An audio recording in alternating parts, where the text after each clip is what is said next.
Sir ये वो जगह है जहाँ पे आपने सुना भी होगा पन्नादाई, जिन्होंने अपने लड़के का बलिदान देके मेवाड़ की रक्षा की। अगर वो उस समय बलिदान नहीं देती तो महाराणा उदय सिंह जी भी नहीं होते, और उदय सिंह जी नहीं होते तो महाराणा प्रताप भी नहीं होते। यहाँ पे राणा सांगा की डेथ के बाद राजमाता कर्णावती जी ने 1535 में जोहर कर लिया। उनके बड़े लड़के भोजराज जिनकी डेथ हो गई। राणा सांगा के बाद 1528 में रतन सिंह जी सेकंड को राज सिंहासन पे बिठाया और 31 में उनकी भी डेथ हो गई। तो अभी दो भाई बचे थे, विक्रमादित्य सिंह और उदय सिंह। उदय सिंह जी काफी सबसे लास्ट वाले छोटे हैं, लेकिन इतना कुछ होने के बाद यहाँ पे क्या है कि द्वापर युग से दो चीजें कॉमन करती है कि द्वापर युग के अंदर हस्तिनापुर में पितामह भीष्म हुए, देवव्रत जिनका नाम था, और उन्होंने अपने पिता शांतनु की शादी के लिए हस्तिनापुर के राज सिंहासन का त्याग कर दिया था। लेकिन उनका एक वचन था कि मैं जब तक जिंदा हूं तो हस्तिनापुर क्या है कि मेरी तलवारों के नीचे सुरक्षित रहेगा। ठीक, वो एक बड़े देश प्रेमी थे। और दूसरा है वहां पे एक दासी पुत्र था विदुर, जो काफी देश प्रेमी था। लेकिन अपने यहाँ पे क्या है, यहाँ पे पितामह भीष्म भी हुए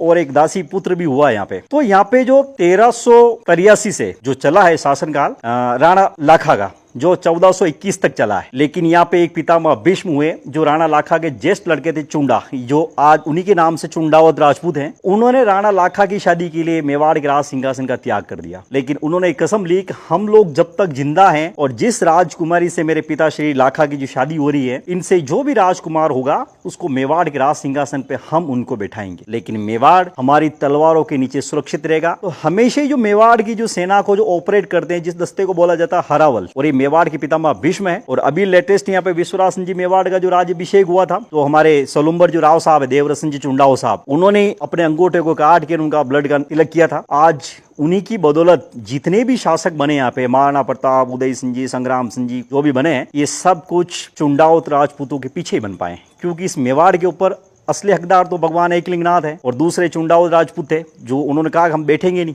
हम तो सुरक्षा करेंगे। तो ये बड़े देश प्रेमी थे। तो यहाँ पे एक दासी पुत्र आ जाता है। यहाँ पे राणा सांगा के कजन भाई थे पृथ्वी सिंह, जिन्होंने एक दासी से शादी की, यानी खाती, कर्मा खाती जिसे बोलते हैं। तो उनका एक लड़का था बनवीर सिंह। तो इतना कुछ होने के बाद जब विक्रमादित्य सिंह जी को मेवाड़ के राज सिंहासन पे बिठाया, तो यहाँ के राजपूतों ने, सामंतों ने कहा कि भाई आप कैसे भी हैं, सौतेले भाई हैं, लेकिन आप इनके भाई हैं और उम्र में आप इनसे बड़े हैं, तो आपको इनका एक अंग रक्षक नियुक्त कर देते हैं हम। लेकिन कुछ समय के बाद ही बनवीर सिंह गद्दार बना। उसके माइंड में चला कि मेरा ये गोल्डन टाइम पीरियड है और मैं अभी अगर राजा बन गया हूं तो बन गया हूं, बाकी मैं कभी बन नहीं सकता हूं। तो इसी लालसा में उसने क्या किया कि विक्रमादित्य सिंह जी की हत्या कर दी धोखे से। अब कौन बचे? उदय सिंह जी, जो ऑलरेडी वो तो अनाथ हो चुके, माताश्री ने जोर कर लिया, पिताजी मारे गए, एक भाई साहब को उस दासी पुत्र ने मार दिया। लेकिन उनकी जो देखभाल करती थी पन्नादाई, जो गुर्जर समाज की लेडीज थी, तो उनका एक लड़का था चंदन। लेकिन बनवीर सिंह ने कहा कि ये उदय सिंह जी जब तक जिंदा है तो मेवाड़ का शासक मैं बन नहीं सकता हूं। क्यों? क्योंकि ये राजपूत मुझे राज सिंहासन पे बिठाएंगे नहीं, और ये भी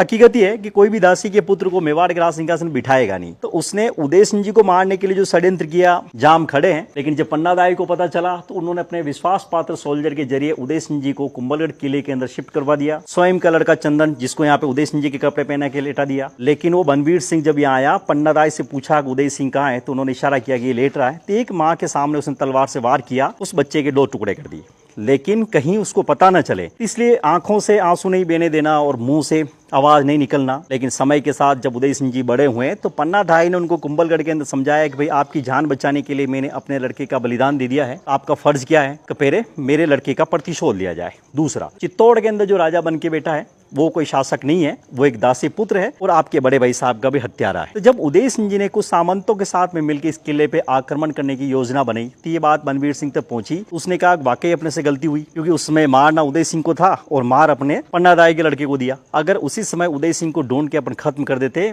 तो आज ये वापस समस्या आके खड़ी नहीं होती। लेकिन अब क्या करें, उदय सिंह बड़ा हो चुका है, राजपूत कम्युनिटी उसके पास बहुत ज्यादा है और वो इस किले पे डेफिनेटली आक्रमण करेगा। लेकिन आएगा तो हम उसके पांव पकड़ लेंगे। सौतेला भाई है, माफ कर देगा। लेकिन उसने एक दीवार बनाई जिसको बोला जाता है बनवीर की दीवार, और दीवार भी उसने ऐसे बनाई कि इस किले को 2 भाग में बांटा। 25% का हिस्सा हम उदय सिंह को देंगे, वो शासन चलाएगा, और 75 पे अपन चलाएंगे। लेकिन ऐसा नहीं हुआ। 1537 में उदय सिंह जी ने इस किले पे अटैक कर दिया।